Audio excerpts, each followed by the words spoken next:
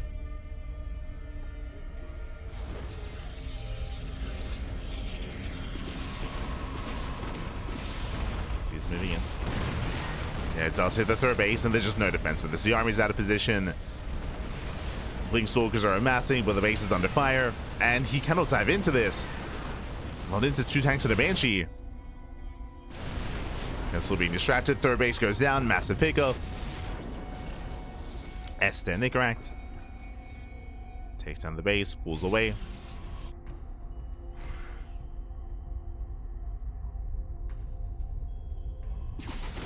Okay, and he just goes back in. He goes back in again. We have 1 Banshee for each base. For the main and the natural Stalkers, they do dive in. They do catch the tanks at least. Okay, does punish. Strange, he's able to have at least a bit of a trade here, but there's still going to be 14 probes. Oh, God. 14 workers, 16 probes going. Oh, God. This is just getting out. This is game-ending damage. Game-ending damage at this point. Remember, the 3rd base was killed. 19 probe kills. 30 in total. And it's all or nothing for Strange. He's going for a tech lab. He will deny combat shields. He will not deny stim, though. Yeah, stim is saved. Stim is preserved. Strange forced out of the bases.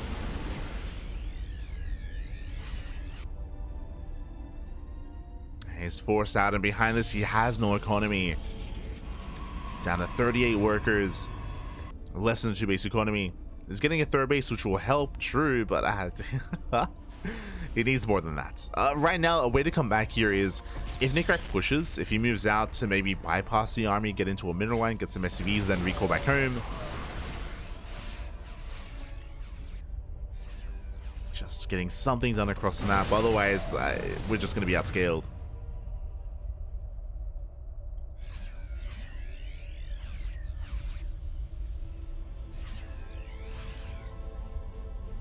As there's no splash damage. There's no Colossus, no Storm, no Archons.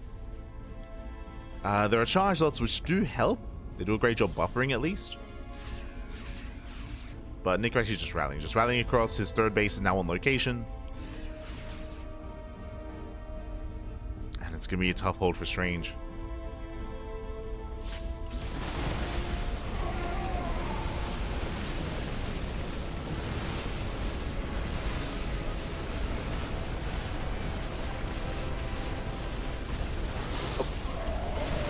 Does kite back. Kites back, kites well, picked off a couple of Stalkers. That was 4 Stalkers going down.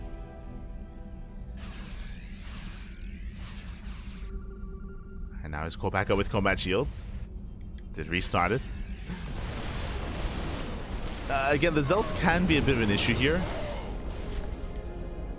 Zealots are very cheap units and they can thrive in this kind of scenario, where there's just no Widow Mines or EMPs. So we got a kite. So the star stepping is solid. Star steps back, does punish the Zealots.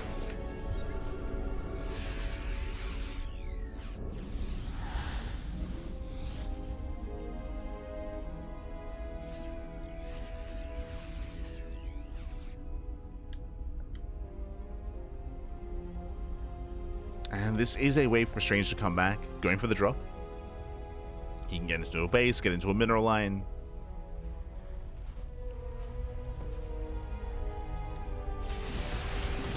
He's relying quite heavily on that prism. Speaking of, gets into the main base, going for the warp in.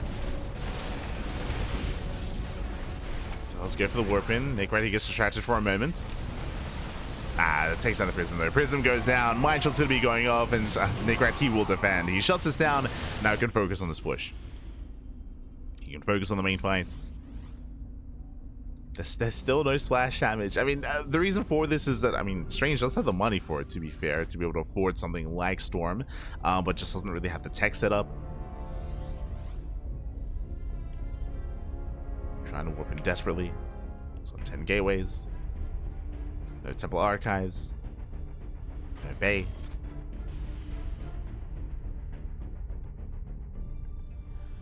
And Nicoract even investing into ghosts. To ghosts, into EMPs. He's not stopping. He's not stopping. As he steps in. Oh. Might just going off. Not the best connections here, but there's just so much bio. Force fields, they lock down some of the Marines. At this point, we can just stand and fight. Strange, he's running out of Zealots. Down to 4. Oh, does warp in. From behind, takes down a full medevac as well. Strange is holding on. The Banshee's still alive. The Banshee's still alive. Banshee from the start of the game finally does go down as well. Banshees are cleaned up. Behind this, Nicoract getting a 4th expansion, and you can see the disparity here in the supplies. Just getting larger and larger as Nicoract is just getting further ahead.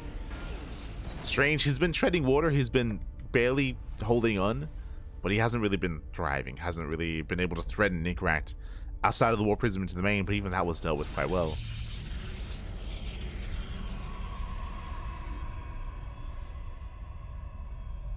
Strange going for his really last push.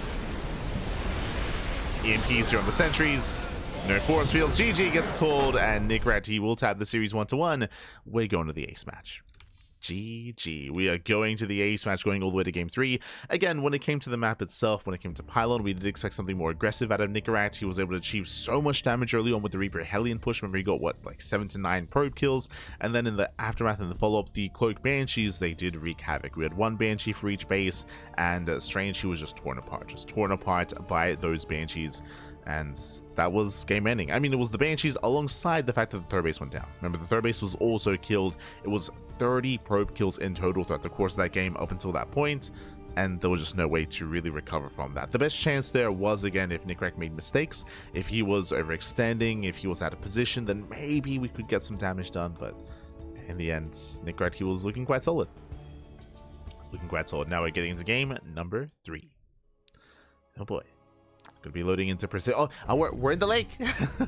True. We're in the lake.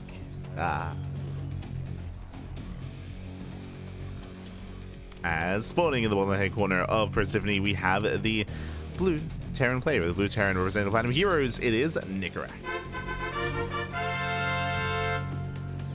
And spawning in the top left-hand corner, we have the red Protoss player being forced into the ace match. We'll see if he can bounce back. It is Strange.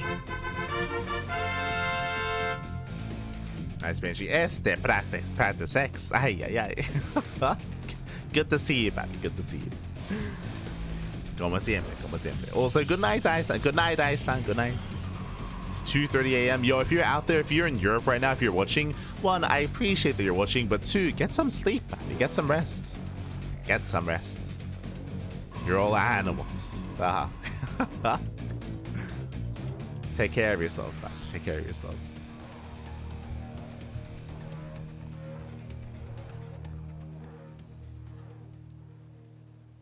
Cybertron. I will salute. There were some hallucinations in there. That's all there was. But now that we're getting into our ace match, and welcome to Persephone. Persephone is, I would say, a little bit more standard when it comes to the map pools in our rotation. There are definitely some quirks, right? We have the healing pad, we got the gold base, we got the alleyway of speed zones as well. True. Something that's interesting about this map is that we often do see, we have extremes, either really short, aggressive games or really long games. The reason for this is, 1, the resistance by ground is a little bit shorter compared to Tokamak, shorter compared to Maganatha. You can be very assertive, and you can especially abuse this area here in between the 3rd base, the 4th base, and the natural. This is a little bit of a more accessible location, and you can try to force your way in and try to break your opponent on 3 bases. But if you can survive, if you can get into a 4-base economy, then it can be difficult to break them. There's a lot of choke points, a lot of narrow attack paths as well, so as long as you can keep up with your opponent's rotations, you can turtle, defend, and force a longer game.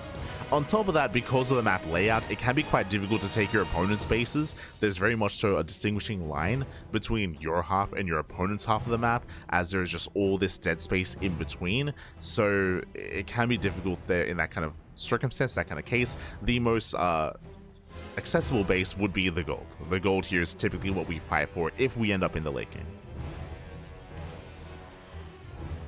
I don't see us getting there between these two players, as once again, Stargate opener for Strange did go for the Stargate in game 1, now going for it here in game number 3 as well. Stargate openers are very out of meta, very out of the norm nowadays, and we saw that Strange did keep his build hidden in game 1. We'll see if he can do it again here in game number 3. As Nicoract is trying to make his way in. Oh, doesn't quite get the scout, doesn't quite confirm. Now again, these Stargate openers are a little bit more common, specifically on Torches and on Persephone. The reasoning for this is because the rush distance by air is relatively short. Is much shorter. So you can make use of this. Ideally, you want to keep these pieces pinned back. You want to build them up over time. And punish a Terran.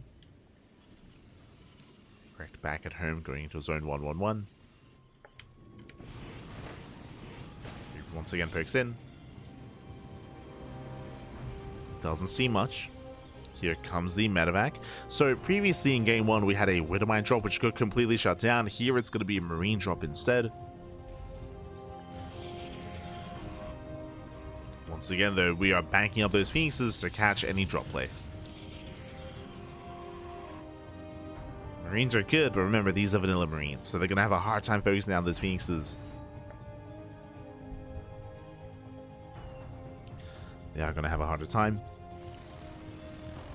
Speaking of, here comes the drop. 7 Marines are moving out. So we have Reaper Hellion on the right hand side as well. We'll see if Nicoract can distract Strange. Oh. As Phoenixes are on patrol and they will catch the MindelVK. Yeah, MindelVK is going to go down. The Marines, most of them do unload. All of them do. Just barely. Okay, does punish. Mining's being denied. Reaper Hellion is deflected. But the Marines do get in. They get 2 probe kills so far. They deny mining time. The Reaper Hellion goes back in. Ooh, a couple of voids going to be going up, but they get lifted. Yeah, they will get lifted. Strange will defend. Despite that, Nicoract still gets 5 probe kills. Not bad. It's okay. 5 probes. The problem here, remember, it was 5 probes for what? For a MindelVK, for 7 Marines, for 2 Hellions, and a Reaper.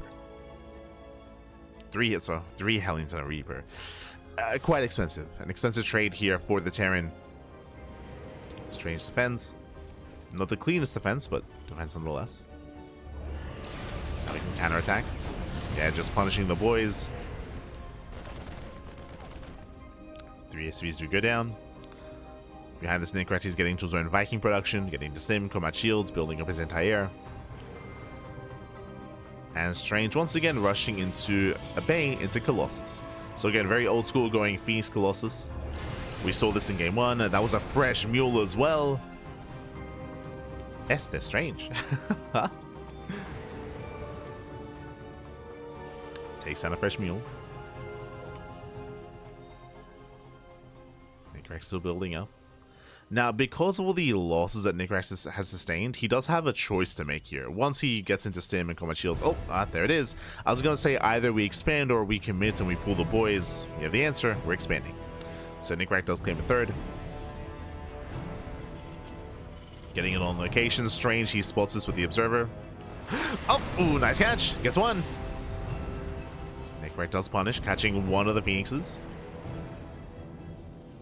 Nice movement here by Nicoract. He's sharking around looking for more Phoenixes. He's hunting.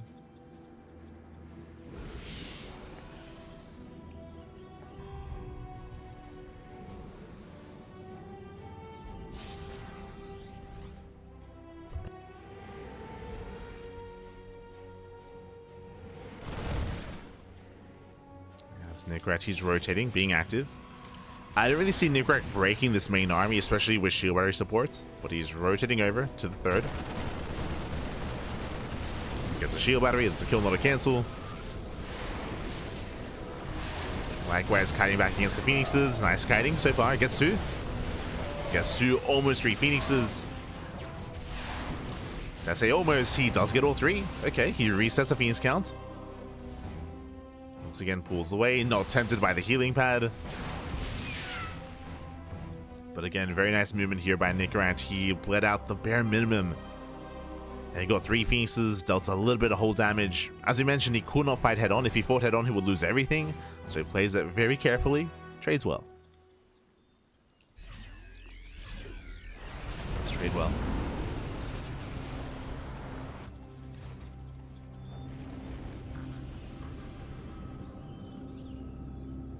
Just getting into 1-1.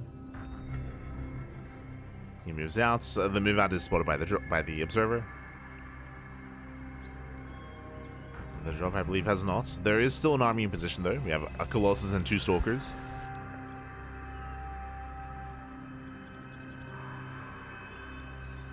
As Nicoract moves in.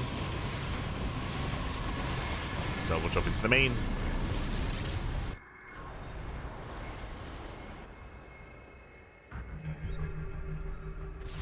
Nicoract, he wants that Colossus. Oh!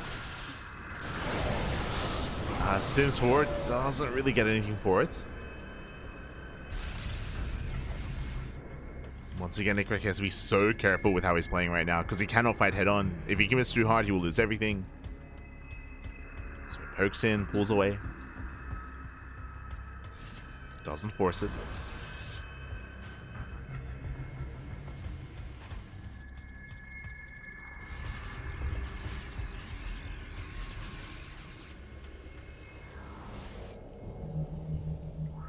So let's pull back. Ghost production has begun. He's still building more Vikings. So far we have 4, soon to be 6 Vikings. On the flip side though, it looks like Strange, he's once again going for the Temple Archives. Now in game 1, if you remember, Strange, he went up to 6 Colossus and he didn't get Storm. He only had Archon support. So this could be something similar where we only get the Temple Archives for Archons and just commit into mass Colossus.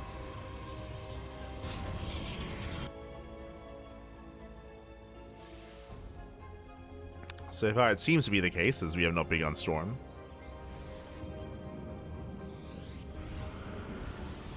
Morph in, again just for Archons.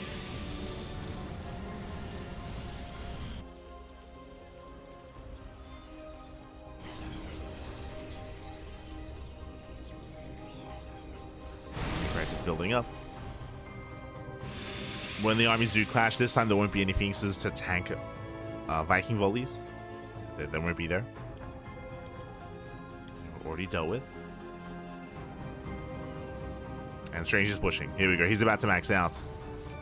War Prism is on the way so we can reinforce on the front lines. He has built up to 4 Colossus. +2 is almost done. Blink is on the way. Both players have similar armies. Compared, like, size-wise, I should say. EMP is going to be a big factor, of course. Likewise, when it comes to the Viking positioning. There's a world out there where the Vikings, they can try to get 1 or 2 shots off before the main fight occurs. They can maybe snipe a Colossus ahead of time.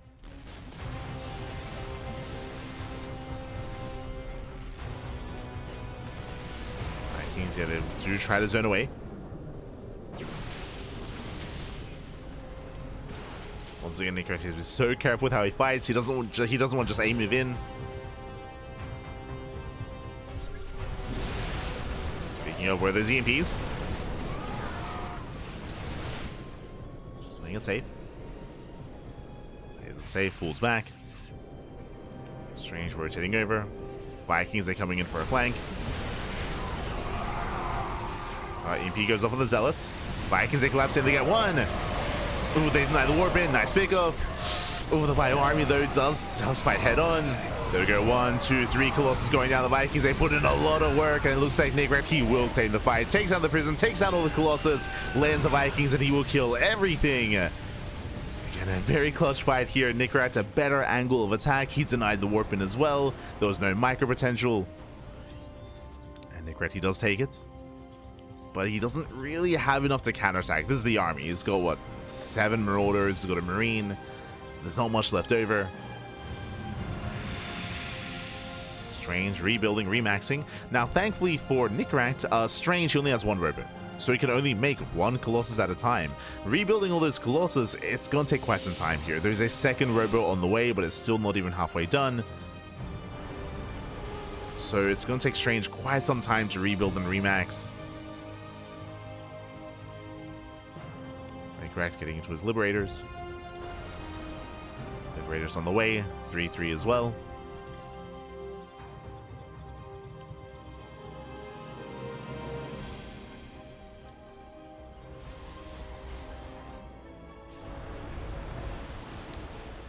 Nicoract should be being a little bit more assertive here, as Strange is freely expanding. And he's not being active on the map, is also what's important. Yeah, Nicoract, he has map control. Observer does spot his movement. Strange getting in position. Up. Does threaten to dive. Zealots are trading well. It's a lot of Zealots.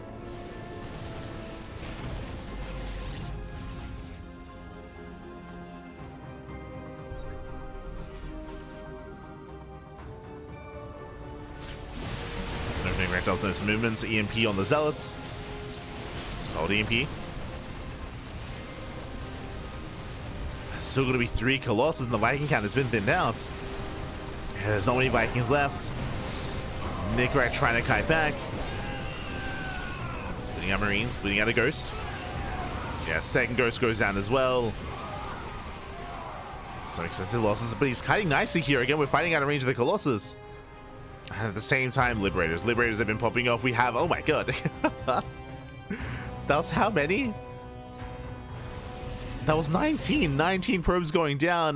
4 on this Liberator. We had Liberators here on the right-hand side as well. So very nice damage. As I was really just distracted. I mean, we were distracted. Yeah, as one Liberator went down.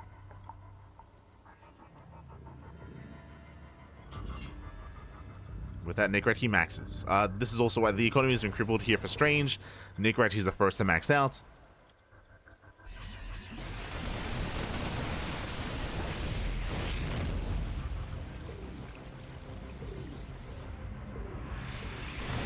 It's moving in.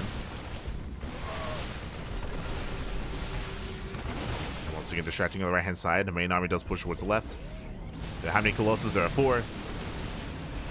The base goes down. Prism as well.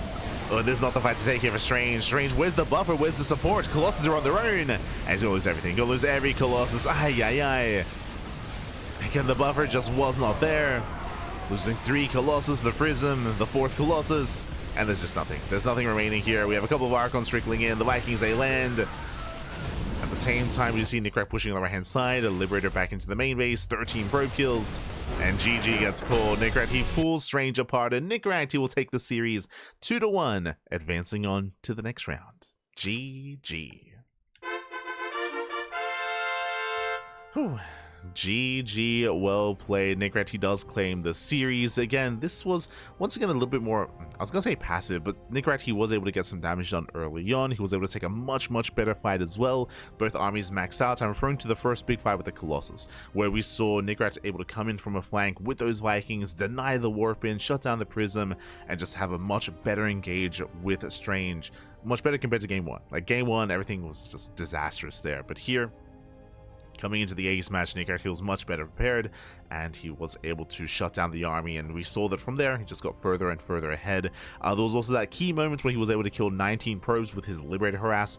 We did only catch the tail end of that, but that was a lot of probes going down while Strange was distracted.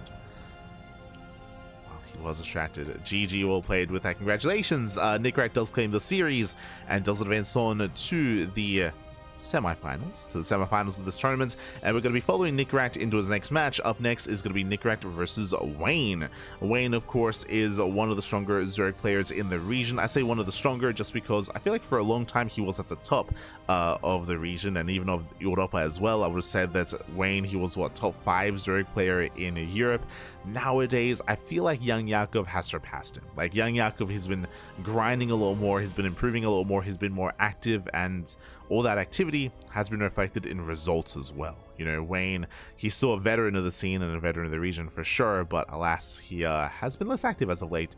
So great to see him here once again. We'll see how he compares to Nicoract. Let's go.